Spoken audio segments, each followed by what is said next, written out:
The Scottish domestic season kicked off this week, and it certainly hasn't disappointed. From the Championship to the Premiership, we've had some unbelievable games.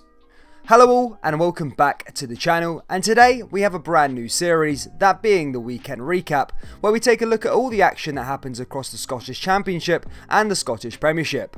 I'll be uploading this every single Monday, so make sure you do subscribe to the channel and put on post notifications. Also, if you can smash the like button, it really does help out the video. Let's get into it.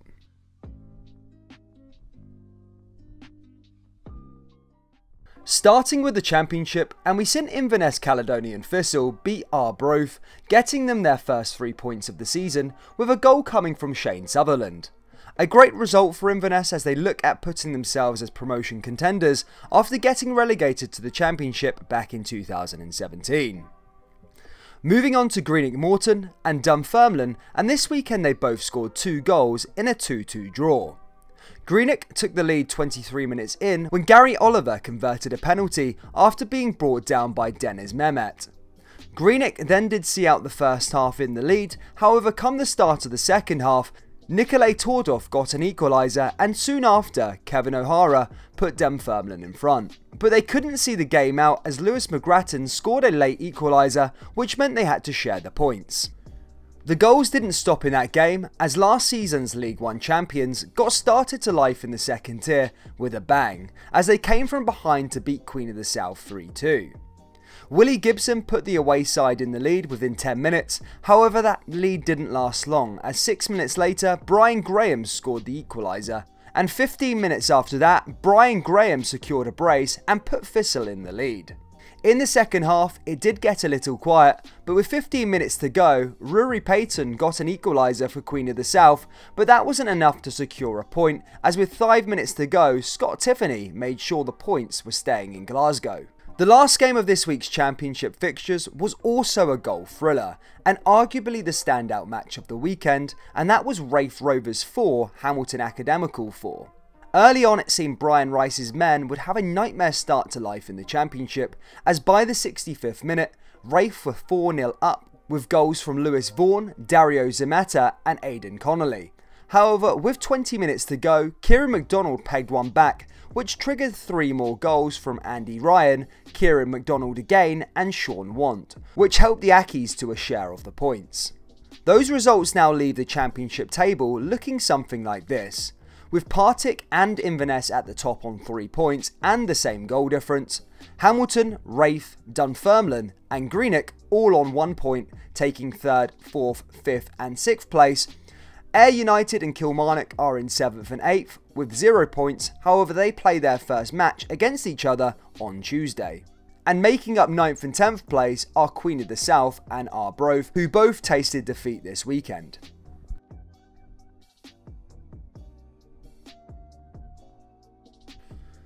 Now on to the Premiership, and last season's champions got the season started in the right way as they beat Livingston 3-0 at home at Ibrox in front of 23,000 fans. Yanis Hadji opened the scoring pretty early on the 8th minute, and fans probably thought that the floodgates had opened after that goal. However, Livingston stayed very compact and organised at the back and frustrated Rangers. Rangers dominated the entire first half and they had a lot of the ball, however couldn't really convert that possession into any real chances. For much of the game, John McLaughlin was a bystander and was just watching as Livy couldn't conjure up anything going forward. Towards the end of the game, Livy looked dead on their feet, and with 10 minutes to go, Scott Wright managed to get Rangers' second goal and secure the win for the champions. Rangers weren't done there though, as with 5 minutes to go, Kemar Roof managed to bag a poacher's finish and give Rangers a 3-0 victory without really getting out of second gear. Dundee got life started in the Premiership with a 2-2 draw with St Mirren after they went behind early on with an Eamon Brophy goal, which was assisted by Curtis Main. Just before half time, Dundee got an equaliser after Joe Shaughnessy turned the ball into the back of his own net. Going into the second half, St Mirren managed to take the lead again when Jamie McGrath converted a penalty. However, St Mirren's lead would only last 8 minutes as substitute Jason Cummings found the D's an equaliser, which meant both sides shared the points. Last season's double winners, St Johnstone, couldn't get more than a point at Dingwall against Ross County as both sides couldn't break the deadlock as that game ended 0-0. St Johnstone did have a huge chance to take the lead and win the game after Alistair McCann failed to convert a penalty.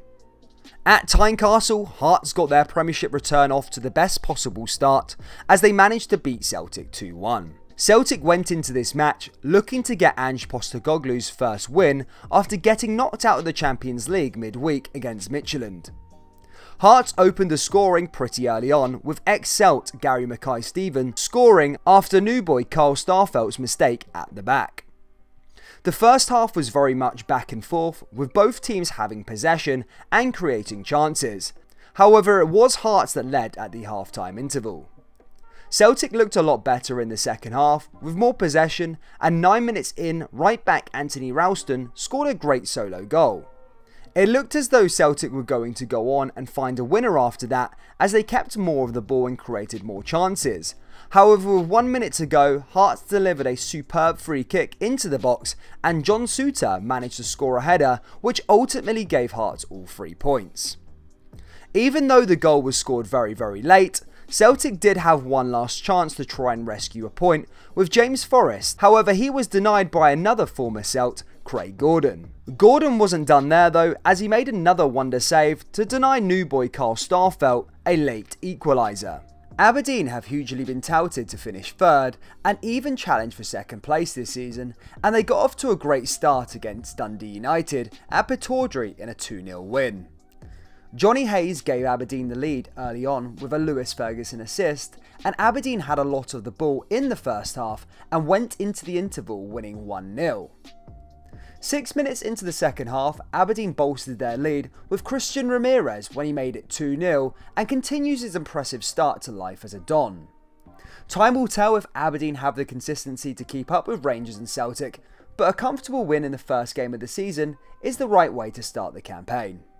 Hibernian, just like Aberdeen, have been touted for big things this season, and they have also got off to a winning start, beating Motherwell 3-2.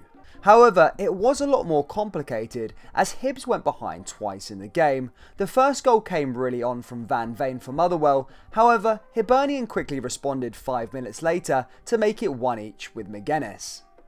Motherwell then went on to be even more impressive when a set piece caused Hibs more problems, as Mugabe scored a header to put the Steelmen in the lead at the half-time break. In the second half, Hibs looked better and finally got another equaliser after Doige put one in the back of the net after a rebound. With 20 minutes to go, Nisbet's shot was blocked by Stephen O'Donnell's hand and the Edinburgh side were awarded a penalty kick in which Martin Boyle converted.